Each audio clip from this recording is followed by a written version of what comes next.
Hi there and welcome back to my channel. This is our Year to Shine and I'm Carolyn. I'm going to be talking today about our first topic from Louise Hay and Cheryl Richardson's book, You Can Create an Exceptional Life.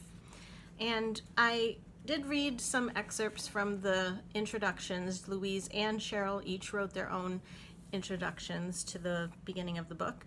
And I'm going to read more from Cheryl's today because it sets the stage for affirmations, which are a big part of this book. So a huge message that you will keep hearing throughout the times that we're talking about this book is that thoughts equal things. So you may have heard that we were going to read that Change Your Thoughts, Change Your Life book over the summer too. And this concept is not something new, but it might be something new for you, or you might be hearing it in a different way, or the same sort of concept from another sort of teaching that's the same.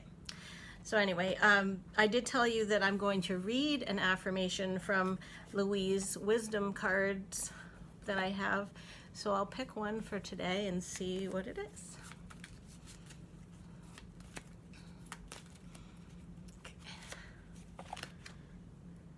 Okay, this is beautiful. I am connected to all life. So on the back it says, I can either help or destroy the planet or heal it. Every day I choose to send loving, healing energy to the planet. What I do with my mind does make a difference. So that's another part of affirmations as well. In a sense, it can be somewhat like a prayer, where if, and I have a kitty talking, if you are setting good like vibes out there, I guess, through your thoughts, then it is going to reverberate and affect other people positively and even the planet on a whole.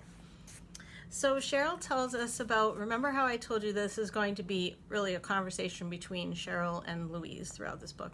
And Cheryl starts her introduction telling us about how she was introduced to Louise Hay's teachings and her practices, and how for about a year before they started working on this book together, she had put into practice some affirmations that she was saying. So she says, over the previous year, I had maintained a daily practice inspired by Louise's teachings on affirmations. Each morning before starting the day, I'd write a few pages in my journal and finish with a list of spontaneous affirmations. So that's a thought. Like if you were just thinking about your day and maybe wanting to affirm what your day or your experiences were going to be, then you're creating your own affirmations. That's great. I looked forward to this new ritual and I was curious about how it might influence my life. No sooner had I embarked on this practice than I began to notice tangible changes. I felt better throughout the day. I had more enthusiasm for life, and I found it easier to shift my mind away from things that irritated or upset me to thoughts that made me feel good. Not only that, but the longer I continued this daily practice, the more I was able to recognize deeply more personal needs. Yeah, because if you're writing before your day and then you're making your own affirmations, it is putting you more in touch with yourself and your soul.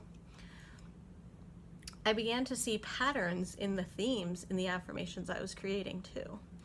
Certain ones would show up over and over again, alerting me to experiences I yearned to draw into my life. One in particular kept taking center stage, and she shares it with us. I work in creative collaboration with smart, inspiring people on projects that contribute to the healing of the world. Isn't that interesting? That goes along with the affirmation that we had about healing the world. At first, the affirmations surprised me. A lone ranger by nature, well, a control freak really, she says. I prefer to be in charge and call all the shots. But this was becoming a lonely, less satisfying way to operate in the world. I was beginning to think more about working with others who challenged and inspired me rather than moving through life alone. Yes. Now I watched as life made it clearer that it was paying attention. The power of focusing my energy was manifesting something new. As I thought more about the invitation to write this book, I made a decision to walk through the open door before me.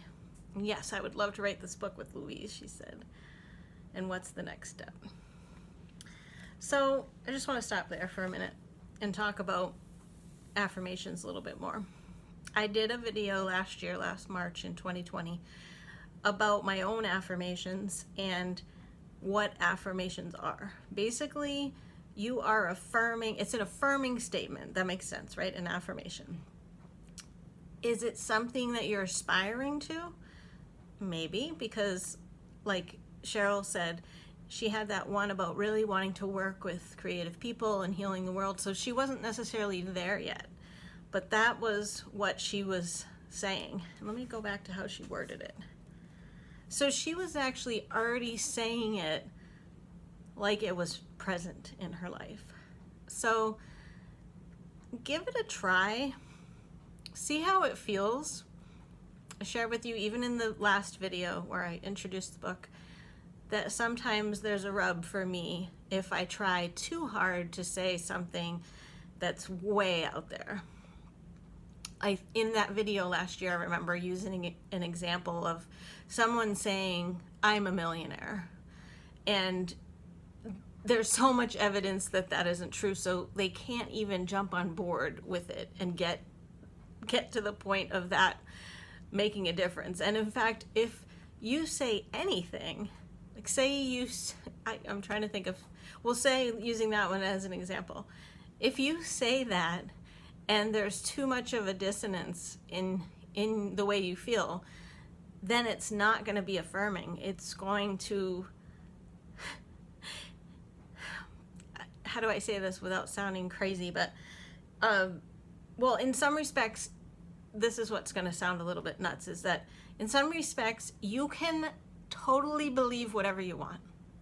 So if you want to think that you're a millionaire, even if it's not true, people might say that's insane, but you know what?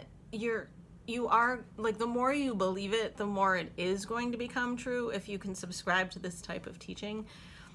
But on the flip side, if you keep saying something like, I'm a millionaire, or I'm a supermodel, or some kind of thing that you just can't reconcile your evidence with, then it's going to become a negative, because there's going to be too much on the ends of the spectrum for you to really get to that power of those thoughts.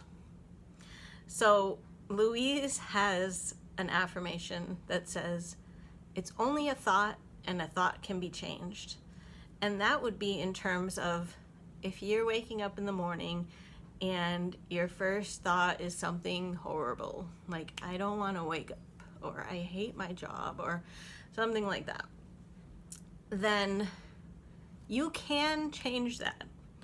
So Cheryl kept saying this thing about her work. Say you do get up now and you hate your job and you just say, I don't want to go to work, I hate my job.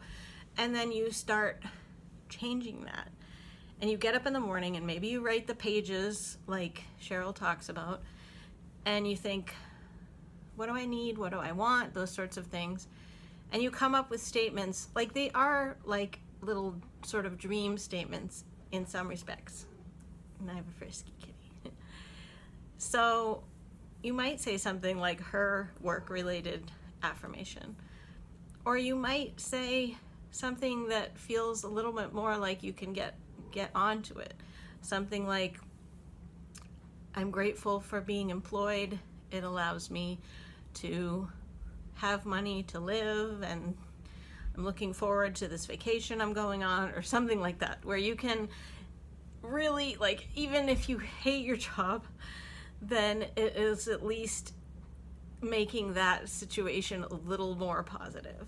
You could go all the way and say, I have my dream job, and I'm this is what I've worked for my whole life, or this is off the top of my head. Or you could start slow and just try to change the negatives in your mind to slightly more positive, to the point where you don't feel like it's becoming such a contrast to what you're feeling that it might be negative for you. And maybe you won't feel that way at all. Maybe you will like living in this new affirmative world. And I told you also last year about my little fantasy journal where, and I just haven't been doing that for the last couple of years, but I used to sit there and I would just write out a whole detailed thing, almost like a Dear Diary entry about, yes, you really want to be involved, about something that I was pretending had happened. And again, that might sound crazy, but it really made me feel good overall. And I would read them back and it would make me just feel like hopeful, and it helped me identify things that I wanted. Like Cheryl said, that she had things that were coming up that she could tell like what was lacking in her life, or what there was a theme that maybe was pushing her in one direction. So if I think about that fantasy journal and I think, well, how many of them were about money? How many of them were about my career? How many of them were about love? Or whatever they were about. Then if I were to analyze that, it would have also shown me in the same way that Cheryl was doing that introspection, that there were certain areas that I might have had more fantasy about. But you know what? It's better to be hopeful than to be hopeless, or to just have no vision of the future. And I've certainly been there. So let's see if there's anything else I want to read, because she is talking about her experiences with Louise as we go further. And I read the end of her introduction already. So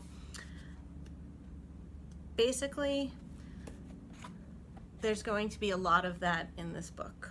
A lot of affirmations, a lot of identifying what you're thinking now, whether it's positively moving you forward or negatively holding you stuck in a stuck way.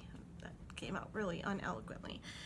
But if you are going to create this exceptional life, then it will take some creativity. So it's not going to be playing the same dialogue over and over again. Unless you are insanely happy right now and feel like you're already living an exceptional life. I don't think you probably would have found this video if that were the case. But if you are, then I would say keep doing the things that you're doing.